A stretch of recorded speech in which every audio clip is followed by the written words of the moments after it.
We're in the studios right now with Melissa D'Ellena with D'Ellena Law.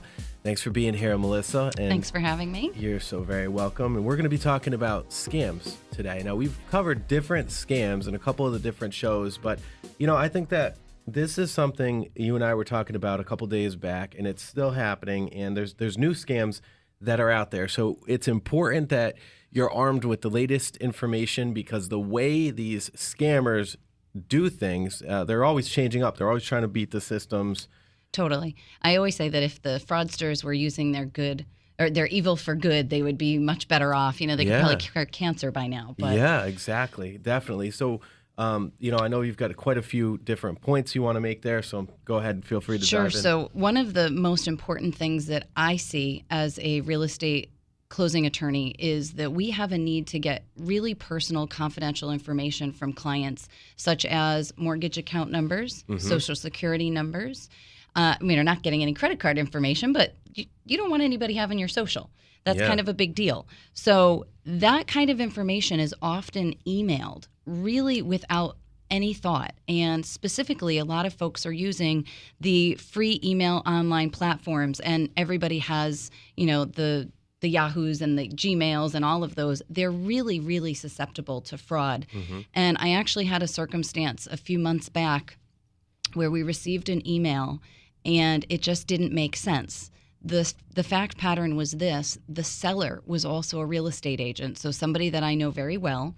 And the emails that we were getting sometimes didn't include the signature of the agent. So that looked a little bit funny and weird. And at one point the email said, when are we wiring the money?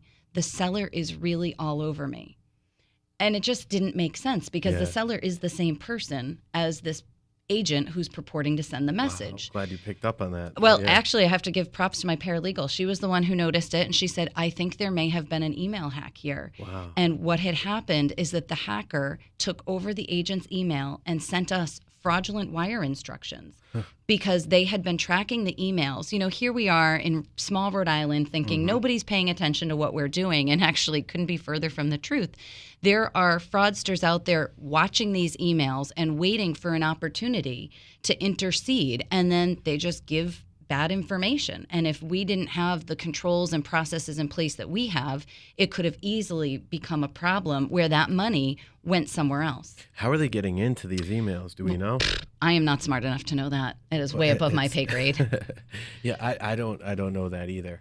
But certainly those types of free online email platforms are really susceptible to hacking. And I know that agent has since taken controls, because they didn't want to change their email. That's what everybody has.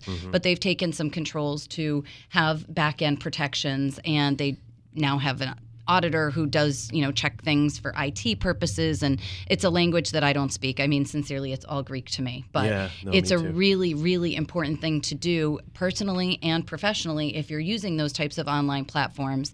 And then, like I said, if you're a seller, just be very careful as to how you're disseminating your personal information, like your social. You don't want to email Pick up the phone. Absolutely. And, even at that, I've been practicing 12 years, and only one time, and this just happened over the summer, have I had anybody question me. I call clients from blocked numbers, because my cell phone is a blocked number. It's restricted. So if I'm on the road or I've got some time, I'll call a client and I'll say, I'm Attorney D'Ellena. I need to get your information. And they will give me their social without so much as hesitation. Oh. Maybe it's because they already know my name.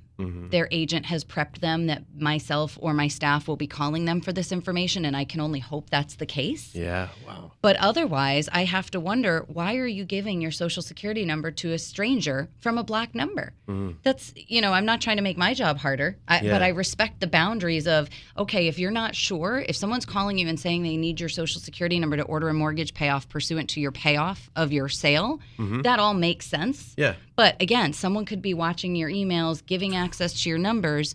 Make sure you know the name. And if you're not sure, vet it out through a trusted source like your real estate agent, where you tell the attorney, okay, I'll call you back. You call your agent and say, so-and-so just called me. Is that someone we know? Is that someone I can trust to give out my account information? Is there a phone number, an office phone number that I can call that you're getting from an independent source? So that way there's not going to be any opportunity for a fraudster to intercept that very personal data.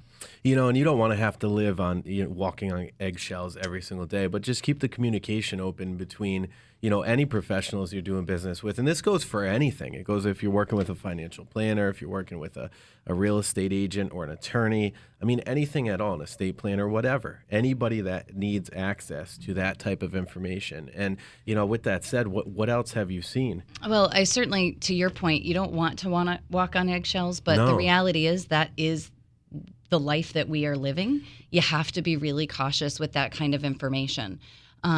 So I think just following those tips and making sure that you're using trusted sources is important. Yeah. The other thing that a lot of people and actually even agents have questioned is secure mail.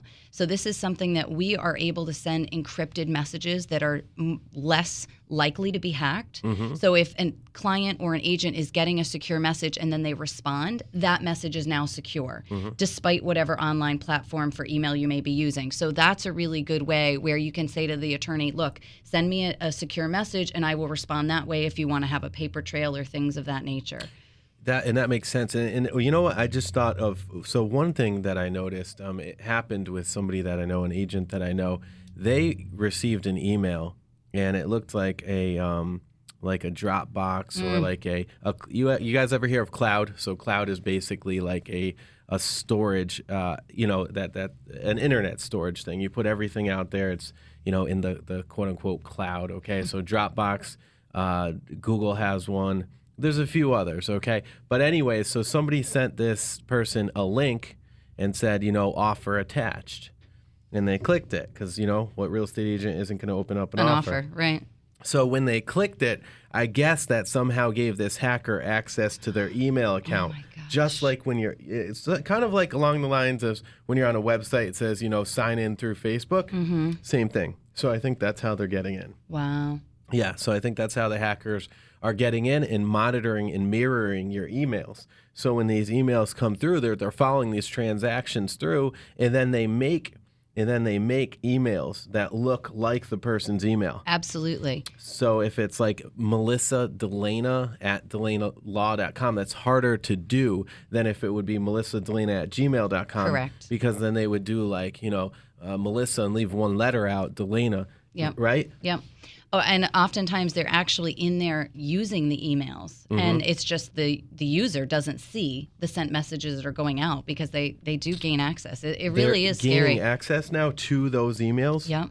Wow. Yep. So that's even scarier. So that's one step ahead of where they were before. Yep. Now they're inside your email. It is. It really is a scary world. And to that end, another scam type issue that comes up, not as often now because the market's been stronger, but I've had clients in the past who are in financial distress and they're having difficulties, and you read about these investors or they're somehow contacted and solicited by someone that says, well, sell us your house, deed us your house, we'll pay you back. And you see these kind of scams where people are being taken off their title. Let's talk about that.